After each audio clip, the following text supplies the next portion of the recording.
May paraan ba na ma-prevent ang demensya? Ang magandang balita, sabi ng mga mananaliksik sa kanilang pag-aaral, na ang mga may demensya na nagsisimula pa lamang maaaring mag-benefit mula sa maagang diagnosis at treatment. Halos 40% sa lahat ng mga demensya, kasama ang Alzheimer's disease, maaaring mapipigilan.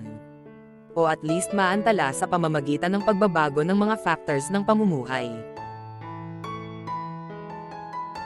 Kabilang dito ang pag-exercise sa buong araw mo, kaya mas kaunti ang iyong pag-upo at mas gumagalaw ka.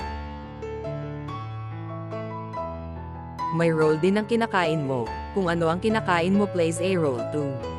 Ang Mediterranean diet na matagal nang pinaniniwalaan sa mahabang panahon. Dahil ito ay mataas sa antioxidants mula sa prutas at mga gulay. Thank you for watching.